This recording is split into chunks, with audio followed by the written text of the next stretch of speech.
골로새서 1장 1절에서 8절까지의 말씀입니다.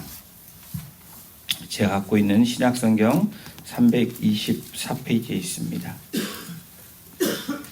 골로새서 1장 1절에서 8절까지의 말씀 찾으신 줄로 알고 우리 1절부터 8절까지 같이 합독하도록 하겠습니다. 하나님의 뜻으로 말미암아 그리스도 예수의 사도된 바울과 형제 디모데는 골로새에 있는 성도들 곧 그리스도 안에서 신실한 형제들에게 편지하노니 우리 아버지 하나님으로부터 은혜와 평강이 너희에게 있을지어다. 우리가 너희를 위하여 기도할 때마다 하나님 곧 우리 주 예수 그리스도의 아버지께 감사하노라. 이는 그리스도 예수 안에 너희의 믿음과 모든 성도에 대한 사랑을 들었으며 너희를 위하여 하늘에 쌓아둔 소망으로 말미암음이니 곧 너희가 전에 복음 진리의 말씀을 들은 것이라. 이 복음이 이미 너희에게 이르매 너희가 듣고 참으로 하나님의 은혜를 깨달은 날부터 너희 중에서와 같이 또한 온 천하에서도 열매를 맺어 자라는도다. 이와 같이 우리와 함께 종된 사랑하는 에바브라에게 너희가 배웠나니 그는 너희를 위한 그리스도의 신실한 일꾼이요 성령 안에서 너희 사랑을 우리에게 알린 자니라. 아멘. 오늘 12월 1일이 되었습니다. 12월 1일부터 다음 주까지 골로새서를 함께 우리가 아침마다 묵상할 텐데요. 이 골로새서는 우리 주일 설교 때도 한번 3개월 전에 부터 시작됐던 또 하는 말씀입니다. 이 골로새서를 우리가 볼 때 이 골로새서가 쓰여진 분명한 목적이 있습니다. 그 골로새서의 목적은 거짓 교사들의 이 그릇된 가르침을 반박하기 위해서 사도 바울이 옥중에서 보낸 서신 중에 하나입니다. 이 올바른 교리로 복음의 진리로 교회를 굳건히 세우고자 했던 사도 바울의 마음을 우리가 한번 이 골로새서를 통해서 볼 수 있을 것입니다. 이 골로새서를 보면 예수님이 누구신가? 다시 말하면 신학적인 관점에서는 이 기독론에 대한 이 이야기를 하고 있는 것이 이 골로새서의 특징이기도 합니다. 이렇게 골로새서를 시작하면서 골로새서가 이 골로새 교회가 세워진 이 배경 또 골로새 교회의 시대적인 상황들을 알면 조금 더 왜 사도 바울이 이런 서신을 쓰게 됐는지 우리가 좀 도움이 될 줄로 생각이 됩니다. 이 골로새 교회는 에베소 교회, 에베소 지역의 근처에 있는 조그만 지역입니다. 소아시아의 동과 서가 만나는 접전이기도 하고 물질이 풍요로운, 여러분 물질이 풍요롭다라는 것은 그 안에는 향락이 넘쳐났다라는 것을 우리가 생각해 볼 수 있습니다. 이 에베소와 같이 유사한 도시였지만 중요한 사실은 사도 바울이 직접 가서 세운 교회가 아니라 사도 바울에게 말씀을 배우고 복음을 듣고 회심한 후에 바울의 동역자가 된 이 에바브라가 교회의 지도자로 또 처치 플랜팅을 한 그러한 교회가 우리가 오늘 보고 있는 골로새 교회입니다. 바울은 옥중에서 동역자인 에바브라로부터 이 골로새 교회의 상황을 듣게 됩니다. 이 골로새 교회의 이 지금 일어나고 있는 문제, 이 중요한 핵심을 사도 바울이 들은 후에 이 문제에 대해서 해결하기 위해서 또 이 문제를 골로새 교회와 성도들에게 전하고 있는 서신인데 가장 중요한 문제 중에 하나가 바로 이단 사상입니다. 이단이라는 것, 바로 우리가 예수 그리스도를 부인하는 일들이 일어나면 사실은 어떠한 것을 잘할지라도 이단이 될 수밖에 없습니다. 여러분 예수님을 오해하게 하고 거짓 교훈인 이 철학과 헛된 속임수 때문에 이 골로새 교인들에게 성도들에게 어려운 점이 뭐냐면 예수로 만족하지 못하고 있었다라는 사실입니다. 여러분 우리가 예수님 한 분으로 만족하는 삶이 된다면 우리의 신앙은 올바른 신앙을 가고 있는 겁니다. 저와 여러분들이 신앙을 점검하기 위해서 나는 예수님 한 분으로 만족하는가? 라는 질문을 여러분들 스스로에게 해보신다면 나는 예수님 한 분으로 만족한다. 예수님이면 모든 것이 된다. 라고 고백할 수 있는 저와 여러분이 된다면 우리의 신앙은 옳은 길로 좁은 길이지만 바른 길로 가고 있다라는 분명한 이유가 됩니다. 또한 골로새교의 가장 핵심적인 문제 또 한 가지는 이 율법주의입니다. 구원받은 이후에 그리스도인이 누려야 되는 이 자유로움, 이 자유와 기쁨을 억압하려고 하는 이 율법주의들, 또 율법주의자들이 들어와서 이 교회를, 또 성도와 교회를 어렵게 과거의 모습으로 끌고 가려 하는 모습을 사도 바울이 알게 됐습니다. 이런 골로새 교회의 소식을 들은 바울이 골로새 교회에게 전하고자 했던 것이 바로 예수 그리스도가 누구인지를 다시 한번 이 골로새 교회와 성도들에게 말하고 싶었던 겁니다. 우리 골로새 1장 1절을 다시 한번 1장 1절을 다시 한번 함께 읽어보겠습니다. 시작.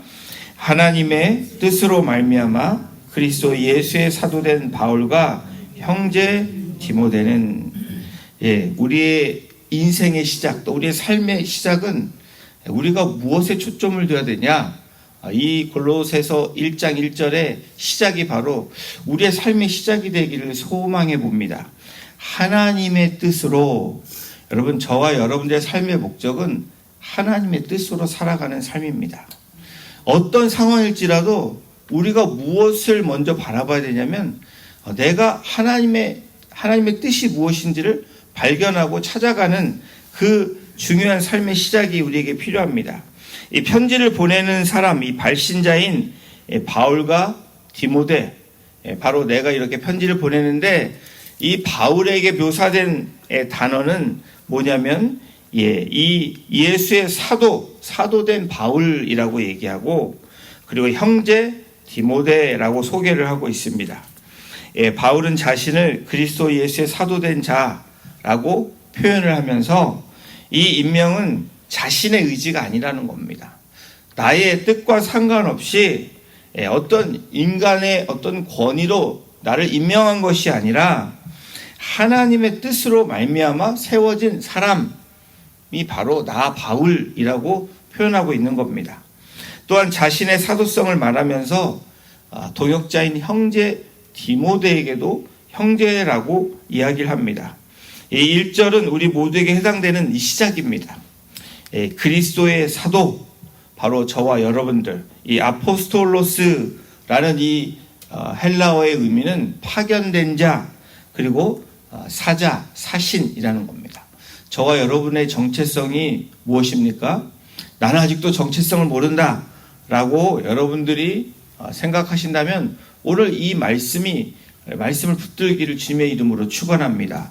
여러분, 저와 여러분들은 파견된 자, 바로 복음을 들었던 자들이, 복음을 들은 자들이 또 복음을 전해야 되는 바로 하나님의 사신의 역할, 또 파견된 그런 일꾼으로 우리를 부르셨다라는 겁니다. 그리고 형제라는 이 아델포스라는 이 단어가 이 알파라는 이 처음이라는 단어와 델피스 이라는 자궁, 또 태라는 이런 의미가 합쳐진 이 합성어입니다. 그래서 그리스도와 연합된 하나님의 자녀, 다시 말하면 이 구약의 하나님의 백성이라는 이 정체성뿐 아니라 어둠의 세상에서 구조되어서 하나님의 가족으로 속한 자라는 이 의미가 형제 아델포스라는 겁니다. 그래서 초대교회 형제라는 의미는 세상과 구별된, 우리는 하나님의 자녀, 그리고 하나님이 택한 백성이라는 그런 의미가 바로 형제 자매라는 의미로 이렇게 호칭되어 있습니다.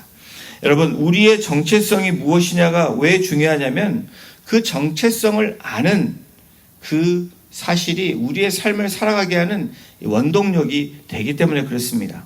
그러면서 골로새서 1장 2절에 계속해서 사도 바울이 이야기합니다.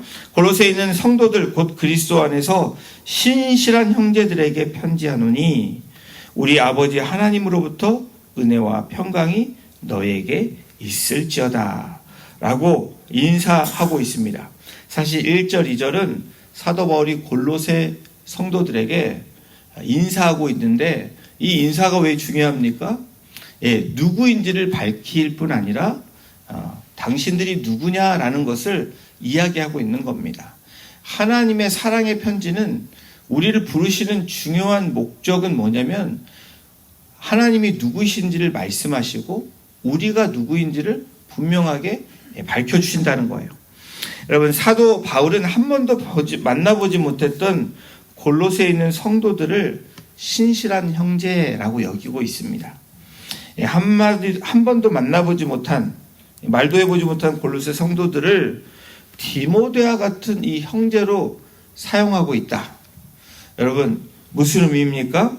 이 사도 바울은 그것만큼 하나님의 세워주신 이 동역자를 통해서 함께 만들어가진 하나님의 교회에 있는 형제 자매들을 생각할 때 같은 마음으로 같은 뜻으로 이 서신을 보내고 있는 겁니다. 그러면서 바울은 골로새 성도들에게 대한 이 감사한 이유를 전하고 있습니다. 3절부터 오늘 읽은 8절까지가 이 감사의 내용입니다. 이들이 그리스도 안에서 가진 무엇 때문에 감사했는지 오늘 우리가 3절부터 8절까지 함께 짧은 시간이지만 살펴보기를 원합니다. 골로새서 1장 4절을 우리 함께 같이 읽어보겠습니다. 시작. 이는 그리스도 예수 안에 너희의 믿음과 모든 성도에 대한 사랑을 들었으며. 사도 바울은 예수님을 아는 사람의 삶의 자세, 이 정체성을 밝혔다면 그 정체성을 가진 그리스도인 형제 자매들이 어떻게 살아가고 무엇을 붙잡고 살아가야 되는지에 대한 중요한 이야기를 하고 있는 겁니다. 그러면서 감사하고 있습니다. 뭐에 대해서 감사하냐면 믿음에 대해서 감사하고 있습니다. 골로새 성도와 교회들에게 감사하고 있는 것이 너희의 믿음과라고 얘기합니다. 예수 그리스도 안에 있는 너희 믿음 때문에 나는 감사한다라는 의미입니다. 골로새 교회가 직면하고 있는 이 혼합주의적 이단 사상들과 그리고 그런 가르침을 통해서 또 율법주의의 일들로 인해서 이 골로새 교회가 지금 어려움을 경험하고 있습니다. 그런데 바울은 기도할 때마다 골로새 성도들이 믿음과 사랑 안에 굳건히 있는 것에 감사하고 있다라는 거예요. 그리스도 예수 안에 너희의 믿음과 이 4절에 보면 믿음을 위한 수식어가 바로 그리스도 예수 안에 있다라는 거예요. 여러분, 우리의 믿음이 어디에 있을 때 온전한 믿음인지 분명하게 서신을 통해서 다시 한번 오늘을 사는 우리들에게 말씀합니다. Faith in Jesus Christ. In Christ Jesus. 믿음 안에, 누구 안에요? 예수 그리스도 안에 있는 믿음. 여러분, 우리의 믿음이 여러분 나의 믿음이 되면 안 됩니다. 주님 안에 있는 믿음이 진짜 믿음이라는 거예요. 여러분, 저와 여러분들이 내가 믿는다라고 하는 그 믿음이 주님 바깥에 있으면 또 내 뜻대로 있으면 그것은 믿음이 되지 않는다라는 것을 이야기합니다. 이 성경에서 믿는다의 이 단어는 진리를 이해하거나 확신하고 또한 삶 전체로 그것을 신뢰하는 것입니다. 여러분, 우리의 확신이 누구 안에 있을 때 이루어지죠? 이 복음, 이 진리는 예수 그리스도 안에 있을 때만 진정한 복음, 이 진리가 된다라는 거예요. 확신이 언제 이루어집니까? 나의 확신은 언제든지 흔들릴 수 있습니다. 그러나 그리스도 안에 있는 확신은 흔들리지 않는다라는 거예요. 예수 그리스도 안에서의 믿음은 모든 믿는 자들에게 중요한 요소입니다. 이 기독론을 우리가 볼 때 예수가 누구인가? 바로 이 첫 번째 사도 바울이 감사했던 예수 그리스도 안에 있는 믿음에 대해서 감사한 이유가 바로 이 믿음이 너희들이 믿었던 그리고 그 믿음 아래 거하는 것이 얼마나 중요한지를 말하고 있는 것입니다. 여러분, 세상에 정보들이 많이 들어옵니다. 또 세상이 말하는 추구하는 그 철학들, 신념들이 지금 미디어를 통해서 또 많은 이런 세상의 일들을 통해서 우리에게 서서히 스며들고 있습니다. 근데 여러분, 하나님이 마련하신 유일한 구원자이신 바로 예수 그리스도 안에 있는 그 삶을 추구할 때 저와 여러분들의 삶이 온전한 믿음 있는 삶이 될 줄로 믿습니다. 또한 바울이 감옥에서 감사하는 다른 두 번째 이유는 모든 성도에 대한 사랑을 들었기 때문입니다. 사랑을 들었다. 여러분, 이 믿는 사람들에게 가장 중요할 게 뭘까? 첫 번째는 믿음이라는 거예요. 그렇죠? 저도 목회자로 여러분들의 기도의 응답이 들리고 또 하나님이 함께 하신 이야기를 듣는 이야기도 좋은 이야기지만 어려운 상황 가운데서도 믿음을 지켰다. 또 믿음으로 승리했다. 이런 소리가 가장 기쁜 소식이 되기도 합니다. 그러면서 좋은 소식은 뭘까? 우리 안에 서로 사랑하고 또 화목하는 것. 바로 이 사랑을 들었다. 사도 바울이 이야기합니다. 그리스도 안에서 믿는 믿음, 나를 위해서 또 우리를 위해서 십자가에서 죽으신 예수 그리스도를 통해서 하나님께 나아갈 수 있는 은혜를 받은 자들이 이 그 다음 단계로 나아가는 모습은 바로 사랑이라는 겁니다. 사랑으로 나아갈 수 없는 우리의 모습이라면 여러분 그 믿음은 죄송한 말씀이지만 가짜 믿음이라는 거예요. 은혜 받은 사람이 사랑이 없다. 여러분 하나님께서 우리의 죄를 구속해줬다. 사하여 주신 건데 죄값을 치러줬는데 우리가 남을 사랑하지 못한다. 여러분 그것은 말이 앞뒤가 맞지 않는다라는 거죠. 여러분 우리가 믿음이 있다. 그리스도 안에서 믿음이 있다라는 그 의미는 무조건적인 사랑을 우리는 실행해야 되고 삶을 살아내야 되는 그러한 부르심이 우리에게 있다라는 겁니다. 여러분 근데 죄송한 말씀이지만 저를 비롯해서 우리들이 말씀 가운데 거하고 또 기도하고 나아감에도 불구하고 우리가 사랑하지 못하는 그런 우리들의 모습을 발견하게 됩니다. 여러분 그렇죠? 그럴 때 정말 우리가 이 믿음이 그리스도 안에 있는지 없는지를 우리가 점검하게 된다는 거예요. 그리스도 안에서 있는 이 믿음, 이 믿음만이 진정한 사랑, 내가 원하고 바라는 선택적인 사랑이 아니라 하나님께서 우리를 무조건적으로 사랑하시는 그 사랑처럼 사랑받을 자격이 없는 나를 사랑한 것처럼 저와 여러분들이 무조건적인 그리스도의 사랑이 실천되어져야 된다는 거예요. 사도 바울은 이 골로새 성도들에게 감사했던 이유가 바로 모든 성도들의 그 사랑을 들었기 때문에 그렇습니다. 여러분 우리 공동체가 또 우리 안에서 정말 이 사랑의 소식들이 들려지는 저와 여러분들 또 우리의 공동체가 되기를 주님의 이름으로 축원합니다. 바울은 계속해서 또 다른 요소로 인해서 감사하고 있죠. 더 이야기를 더 많이 하고 싶지만 시간 관계상 우리 1장 5절을 함께 같이 읽어보겠습니다. 시작. 너희를 위하여 하늘에 쌓아둔 소망으로 말미암음이니 곧 너희가 전에 복음 진리의 말씀을 들은 것이라. 여러분 이 소망은 무엇로부터 우리가 생길 수 있는 겁니까? 그냥 갑자기 소망이 생기는 게 아니라는 거예요. 무엇라고 성경은 기록합니까? 너희가 전에 복음 진리의 말씀을 들은 것이라. 이걸로 인해서 소망이 생긴다는 거예요. 복음으로 인해서 믿음이 생기고요. 그렇죠? 믿음 안에 거함으로 사랑을 실천할 수 있고 또 이 사랑이 연결되어서 우리는 무엇입니까? 복음 때문에 소망을 갖는 것입니다. 하늘에 쌓아둔 소망이라고 얘기합니다. 이 세상에 소망을 쌓아두면 안 됩니다. 여러분 우리는 종말론적인 신앙을 가진 저와 여러분들은 하늘에 쌓아둔 보물, 하늘에 쌓아둔 소망을 가지고 살아가는 믿음의 사람들이라는 거예요. 사랑은 감정만으로 끝나는 것이 아니라 태도로 행동으로 연결되어지는데 그 보여주는 이 세 번째 요소가 바로 소망입니다. 여기서 소망은 일어나지 않을 것이라고 믿는 것을 바라는 것이라고 말하는 것이 아니라 하나님께서 분명히 약속하신 것을 믿고 나가는 것이 바로 소망입니다. 그게 무엇이죠? 복음이죠. 복음은 여러분 과거에 말하지 않았던 것이 아니라 이미 수천 년 동안 많은 사람들 통해서 전해지고 또 오늘날 우리에게도 전해지는 굿 뉴스가 바로 복음입니다. 예, 하나님께서 분명히 약속하신 것을 뜨거운 기대, 강한 확신 가운데 나아가는 것이 소망이라는 거예요. 여러분, 뜨거운 기대, 여러분 강렬한 확신이 여러분들에게 계십니까? 바울은 우리의 소망이 확실한 것은 우리의 소망이 하늘에 쌓였기 때문이다 라고 말합니다. Hope in heaven이라고. 여러분, 현실에 안주하지 않고 저와 여러분들이 오늘도 이 하늘을 향해, 이 천국문을 향해 나아가는 그러한 저와 여러분이 되기를 주님의 이름으로 축원합니다.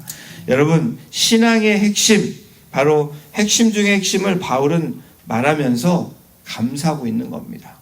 우리가 감사해야 될 게 뭘까요? 뭘 해주셔서 감사합니다 라는 것도 감사해야 되는 감사의 요소입니다. 그런데 진정한 감사는 바로 믿음과 사랑과 소망 안에 있을 때, 여러분, 우리는 감사할 수밖에 없는 존재라는 것을 또한 사도 바울이 이 감사로 우리에게 다시 한번 리마인드 해주고 있습니다.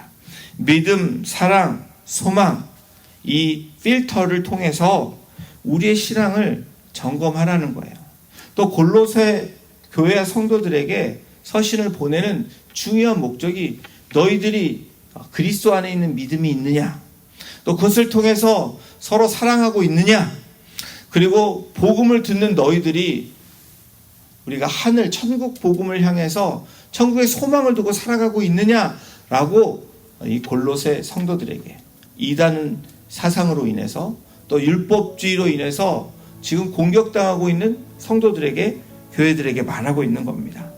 오늘날 우리에게도 마찬가지죠. 신앙을 점검할 수 있는 가장 기본적이며 최종적인 항목이 바로 이 믿음과 사랑과 소망이라는 겁니다.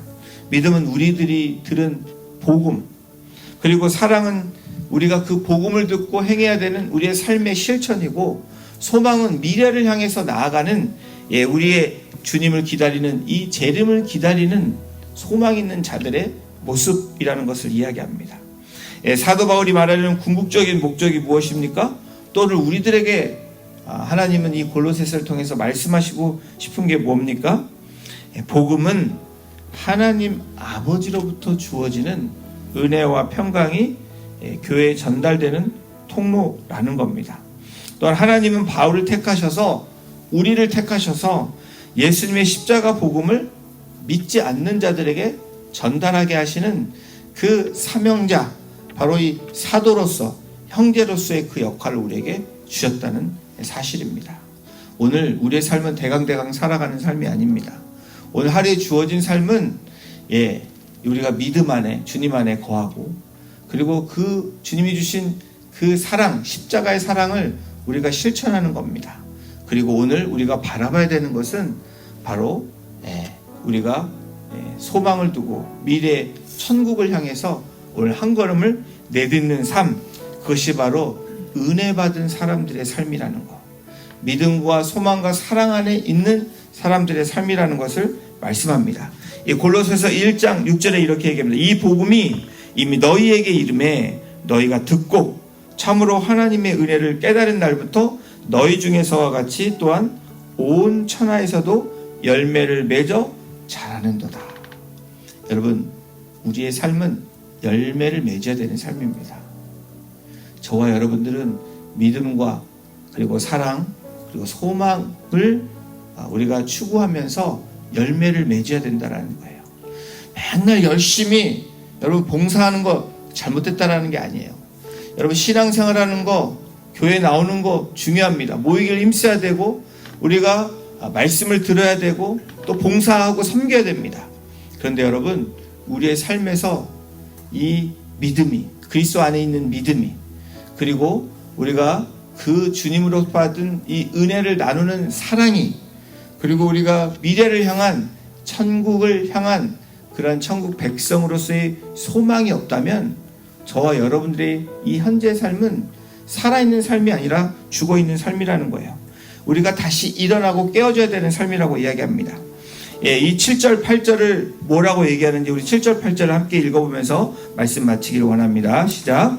이와 같이 우리와 함께 종된 사랑하는 에바브라에게 너희가 배웠나니 그는 너희를 위한 그리스도의 신실한 일꾼이요 성령 안에서 너의 사랑을 우리에게 알린 자니라. 오늘 에바브라를 얘기하고 있고 그리고 골로새 성도와 교회들을 이야기하고 있습니다.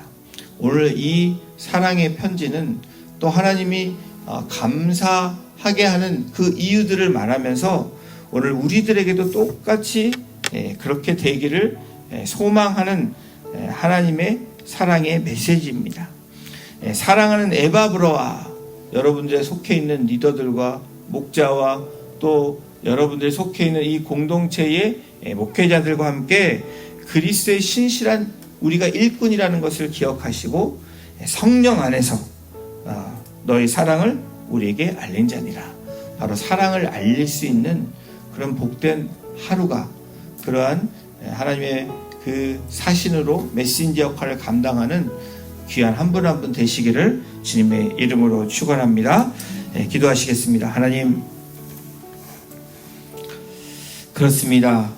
오늘도 우리에게 주시는 이 골로새서를 통해서 다시 한번 교회인 우리들을 돌아볼 수 있는, 그리고 우리의 삶을 돌아보며 우리가 지금 어디에 있는지, 내가 어디에 있는지 다시 돌아볼 수 있는 하나님의 말씀임을 우리가 이 시간 고백하며 오늘도 주님 안에서 우리의 믿음이 있게 하시고 또 모든 성도에 대한 사랑을 우리가 전할 수 있는 그런 사랑의 메신저 역할을 감당하게 하실 뿐 아니라 우리가 하늘에 쌓아둔 이 소망으로 오늘 하루도 그 한 걸음을 내디딜 수 있는 천국 백성이 되게 하시고 하나님의 자녀들 되게 하시고 또 주님이 우리를 형제라고 불러주시며 그리스도의 그 구속의 사건을 다시 한번 우리가 묵상하며 나아가는 오늘 복된 하루가 되어줄 수 있도록 우리 사랑하는 성도님들 한 분 한 분을 주님 만나주시고 주장하여 주시고 인도하여 주시기를 간절히 간구하며 이 모든 말씀을 우리를 권하신 예수님의 이름으로 감사하며 기도드렸습니다. 아멘.